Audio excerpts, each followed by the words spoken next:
Tonight on Reporting Texas TV, the voting results of a new controversial city ordinance that will criminalize camping on public land within the city. Debate continues surrounding the eyes of Texas as a new report pursues the idea that the song contains racist intent. And how last week's heavy downpour resulted in a temporary closure of a popular Austin watering hole. Reporting Texas TV starts now.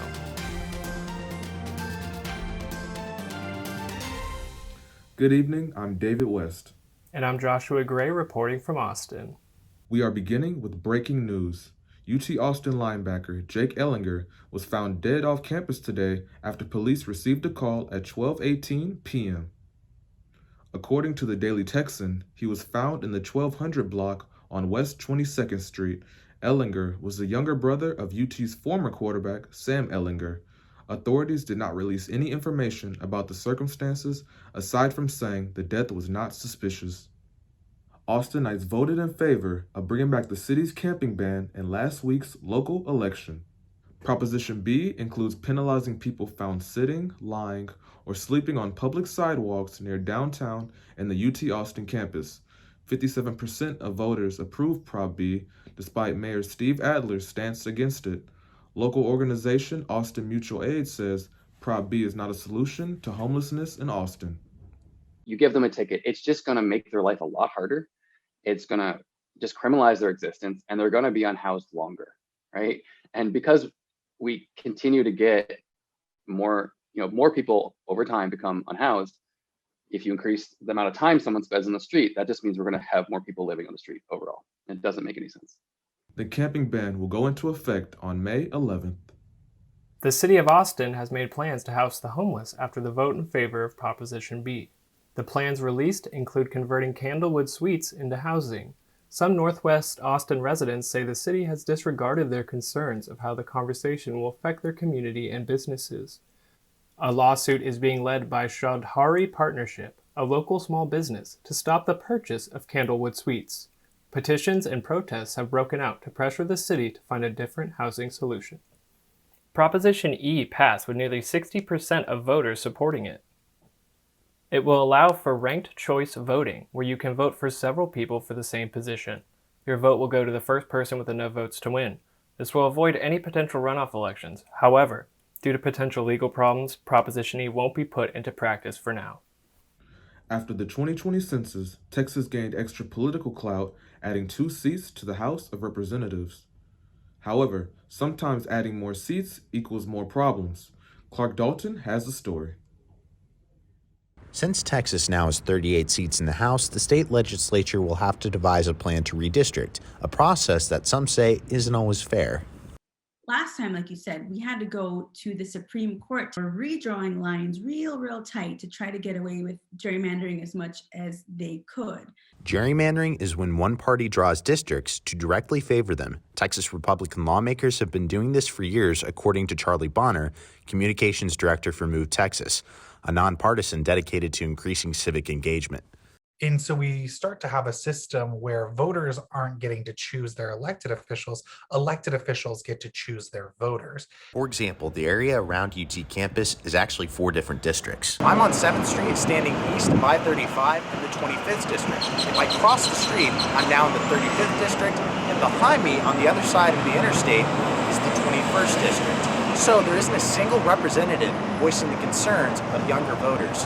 Redistricting plans to keep it this way. In fact, out of the 36 districts that will be redrawn, people who live in cities like Austin and Dallas are more likely to be impacted. Lawmakers could put these voters into blocks among multiple districts that are also in rural areas, which have different interests. Can't be having districts stretching between 2 major cities. And I'm represented by the same person, LaGrange and Bastrop, and obviously we might not share views. Texas doesn't have to prove ahead of time that the maps undermine voters of color since the Voting Rights Act was struck down by the Supreme Court. So District 15 in San Antonio, which contains a majority of Hispanic voters, could be torn apart. Advocacy groups plan to fight back. All on the ground know our communities a lot better than the select group of people that are on the redistricting committee. In Austin, Clark Dalton, reporting Texas TV. The U.S. Census is still running behind schedule, so a special session will have to be called this fall to redraw the districts. In the meantime, public hearings will be held over Zoom. For more information on this story, check out reportingtexas.com.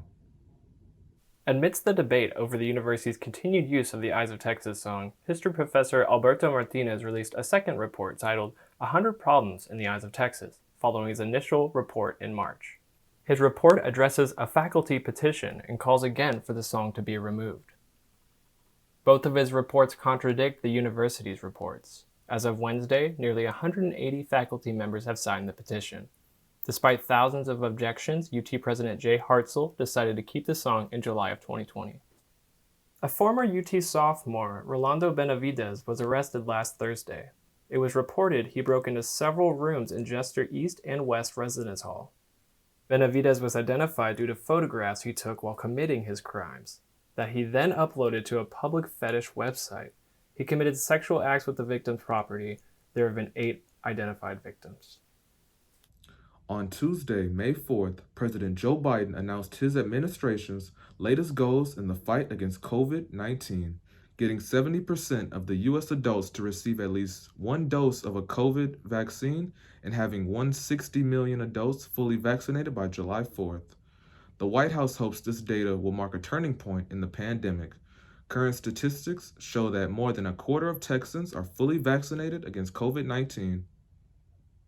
As UT's second fully socially distanced semester ends and more people receive COVID vaccines, returning to in-person classes in the fall seems inevitable. Reporting Texas TV's Bryn Hertzfeld has a story on how students and faculty feel about coming back to campus. Terrian Spurs left her dorm in March of 2020, expecting to return after the 2-week spring break. Instead, she ended up finishing her sophomore year at home in Houston. Now, she wonders if she and her classmates are prepared to return to in-person classes. I just feel like for a lot of students, it will probably be difficult to readjust to hybrid and just in-person classes. The provost office says there's still uncertainty about what fall will look like, but 90% of courses are planned to be in person. And everything is changing, so I can't say whether or not we're going to have everyone be masked. We don't know what those classrooms are going to look like in terms of spacing. Of course, transitioning from Zoom courses to in-person courses is likely to look very different, especially since many students have never experienced an in-person college environment. Obviously, most people agree that face-to-face is probably the best way for students to experience college education. We have a lot of students who've never had that opportunity yet. After months of teaching remotely, journalism professor Kevin Robbins is happy to return to campus and the classroom. I'm looking forward to walking campus again, like the hustle bustle. I'm looking forward to being around people again. Though Terrian has mixed feelings about returning to campus, she's excited to be back with her friends again. So I feel like I'll just be really excited to see them again and hug them again, because I really miss being in that social environment for sure. In Austin, Bryn Hertzfeld, reporting Texas TV. While UT encourages students and faculty to get vaccinated, COVID vaccination will not be required to attend in-person courses. Coming up, February's winter storms took a heavy toll on bats. Now something city workers are doing is endangering them. And see what graduation for UT students will look like this spring.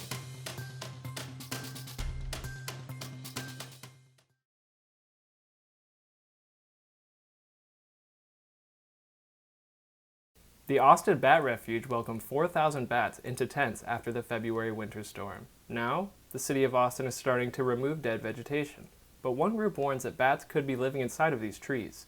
Maggie Wolanski has a story. You're a super cute little bat. This last winter, nobody was prepared for what was going on this winter. That was the longest period of severe cold that we've ever had here. Lee McKenzie saw firsthand the toll the cold temperatures had on bats. As the co-founder of the Austin Bat Refuge, he visited local bridges and discovered bats had frozen to death and fallen to the ground after the storm. Started falling out of everywhere, every bridge. We just called it fallout.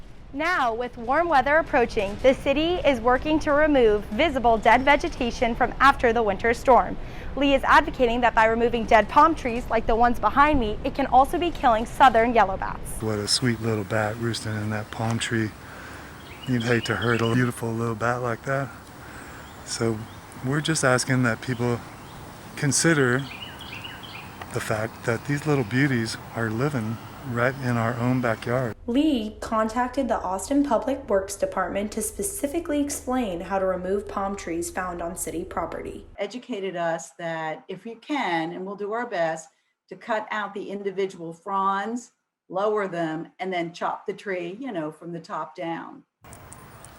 Bats are extremely important since they can eat between 6,000 to 8,000 bugs a night. Not to mention, they attract lots of visitors to the South Congress Bridge. Saw all these people standing in the bridge, so I decided to come and check it out what it was. And I heard it's a lot of bats that come from under the bridge all at once, usually at sunset, so here I am. We're lucky to have them. They're part of the wild Austin nightlife and fun thing to do, and we hope that people will embrace the palm tree bats just as much as they have the Congress Avenue bridge bats. Maggie Walansky reporting Texas TV. For detailed information on palm tree removal, head to reportingtexas.com. Barton Springs Pool on Sunday closed down due to the recent thunderstorms, but is now reopened. The heavy rain led the pool to look more like a river, and it was closed for safety concerns. It reopened Tuesday to visitors. Barton Springs is open daily with guarded swim times. May is Mental Health Awareness Month. For UT students or staff, there are resources through the UT Counseling and Mental Health Center. They offer a 24/7 call line and many other services for your mental health concerns. The UT Counseling and Mental Health Center is providing many opportunities for telehealth right now. You can schedule a phone or video conference call during the week. If you need resources, you can contact Substance Abuse and Mental Health Services Administration Helpline at 1-800-662-4357. The free line is available 24/7, 365 days a year. Selling alcohol to go may soon be a permanent option for Texas restaurants. If approved, House Bill 1024 will allow beer, wine, and mixed drinks to be bought with food for pickup and delivery. Governor Greg Abbott signed a waiver last March to temporarily allow to-go alcohol sales. Now the bill is waiting to be signed into law by Abbott after it was passed by the Senate last week. Texans buying to-go alcohol has helped support restaurants during the pandemic. Formula One fans will have an experience like no other when NASCAR visits Circuit of Americas in Austin for the first time. As Speedway Motorsports celebrates its 25th season at Texas Motor Speedway in Dallas this year, the addition of a NASCAR weekend in the state capital will make this the biggest year ever for NASCAR in the Lone Star State. The race weekend will take place May 21st to 23rd and feature 4 different racing series. Coming up, the sun is out and the temperature is rising in Austin as Emily Hyatt brings us this week's weather forecast. And stick around to bid farewell to our graduating senior broadcast team.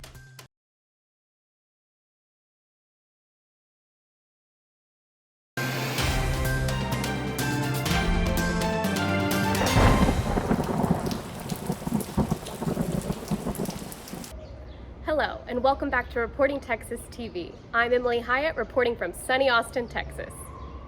After a cloudy weekend, Austin's been experiencing some beautiful sunny days to welcome the first week of May. The sun continues to shine today with a high of 86 and a low of 58. Tonight, temperatures will drop from the mid-80s to the low 70s and high 60s. Clear skies will offer up a chance to gaze at the stars and the crescent moon.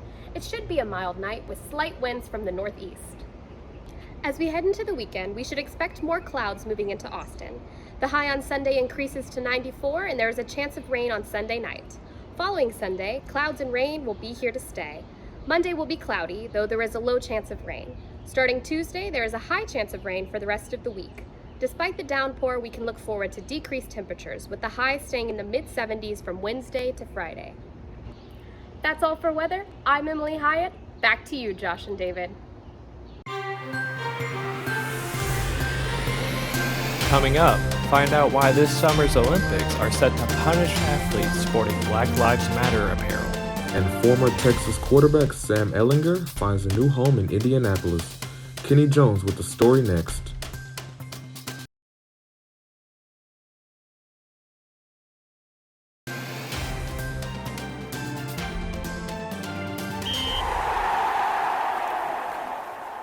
Welcome back. I'm Kenny Jones on the sports desk in Austin. The delayed 2020 Olympics are fast approaching, and the International Olympic Committee has created a new ban that will punish players who plan to protest. The slogan Black Lives Matter is banned from athlete apparel. This is part of the IOC's ban on demonstration or political, religious, or racial propaganda. As of now, it is unclear what punishment the athletes would face, but they could possibly be sent home. Former Texas Longhorns quarterback and captain Sam Ehlinger has been selected by the Indianapolis Colts in the NFL draft. Ehlinger is the 5th Longhorn to be drafted this year. His teammates Joseph Osai, Samuel Cosme, Taquan Graham, and Caden Stearns were also selected in the days prior. Ehlinger started 33 out of the 36 games he played for UT Austin and had a combined 93 touchdowns in his career. As the NFL draft continues, the Dallas Cowboys continue to change up their defense. The team released Antoine Woods as a part of a cost-cutting measure, the nose tackle who started 32 games between 2018 and 2020. Woods is the 6th teammate to be released so far. He was set to make $2.1 million. Austin FC and Austin Public Health are joining together to promote COVID-19 vaccinations. Austin FC players are encouraging fans to do so through their social media outlets. They're sharing #TakeTheShotATX. Austin FC President Andy Locknate said the players and coaching staff stand united in this important community initiative. And that's all for sports. I'm Kenny Jones. Back to you, Josh and David. Coming up, find out what changes are being made so that UT students can graduate in person this spring. And as UT's semester draws to a close, Reporting Texas highlights some of the graduating students who helped bring this show to life.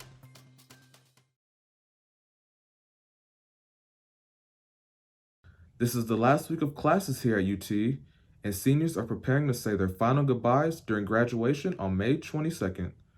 Dominique Lavigne talks to administrators about what went into planning the university's first in-person graduation since the pandemic started. Senior dance major Uwazi Zamani defies all odds as he prepares to graduate this year. At the age of 30, he is the first man to graduate in his family and the only Black male dancer in his program graduating this spring.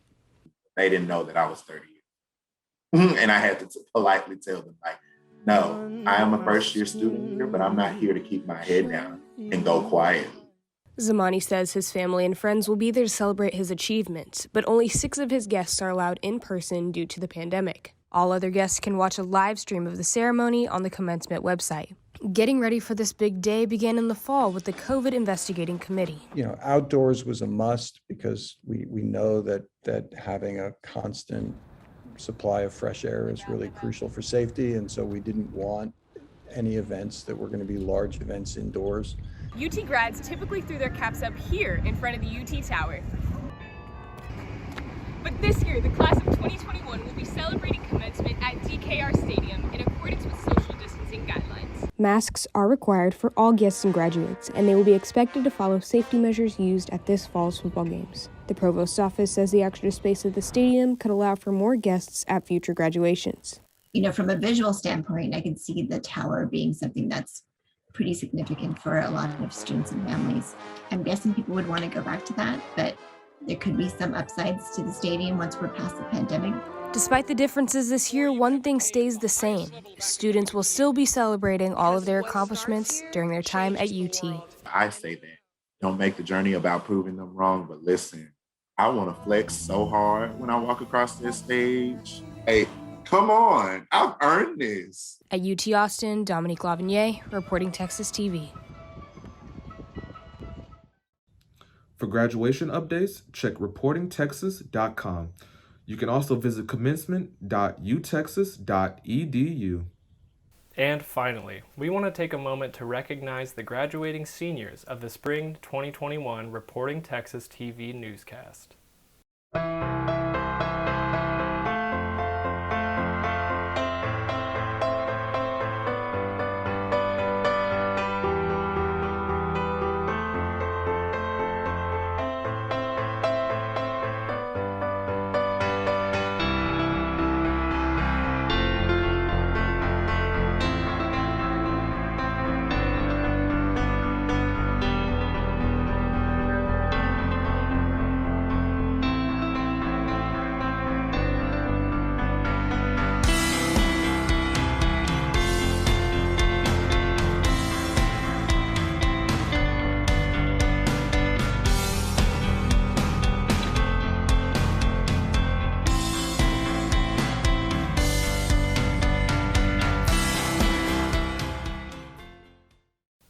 Thanks for joining us tonight on Reporting Texas TV. If you would like to check out any of our stories or our newscast, please visit reportingtexas.com. Have a good night.